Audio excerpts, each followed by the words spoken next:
بادشاہ اور وزیر۔ بہت دن پہلے کی بات ہے۔ ملک یونان پر ایک بادشاہ حکومت کرتا۔ بادشاہ اپنے سب ہی وزیروں پر بھروسہ کرتا، لیکن ان میں ایک وزیر جس کا نام فیصل تھا، اسے بادشاہ بہت پسند کرتا اور حکومتی معاملے میں فیصل سے اکثر مشورے لیا کرتا۔ فیصل کی نیت کا بادشاہ کو ہرگز علم نہیں تھا اور اس پر بہت اعتماد کرتا، جبکہ فیصل کسی نہ کسی طرح بادشاہ کی حکومت کا تخت گرا کر خود بادشاہ بننا چاہتا تھا۔ دن یوں ہی گزرتے گئے۔ وزیر فیصل نے اپنے ساتھ کچھ اور وزیروں کو بھی ملا لیا اور انہیں ساتھ دینے پر انعام کا لالچ بھی دیا۔ بہت سے وزیر انعام و کرم کے لالچ میں فیصل سے مل گئے اور پھر ایک دن فیصل نے بادشاہ کو ختم کرنے کا ایک منصوبہ بھی بنا لیا۔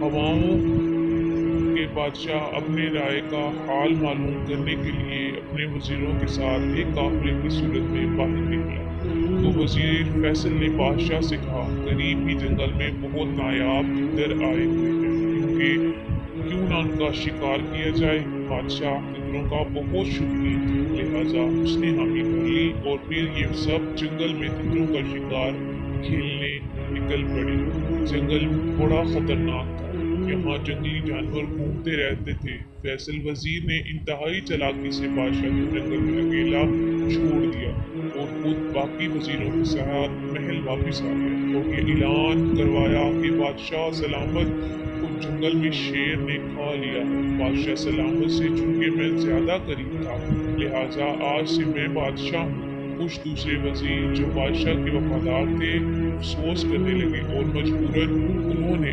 فیصل کو ہی اپنا بادشاہ تسلیم کر لیا۔ کچھ دن یوں ہی گزر گئے۔ ایک دن اصل بادشاہ انتہائی خستہ حالت میں اپنے محل تک آ پہنچا۔ اب جو وزیروں نے دیکھا کہ بادشاہ تو زندہ ہے تو انہوں نے انگی مان لی اور جبکہ بادشاہ کا وفادار وزیر خوش ہوئے۔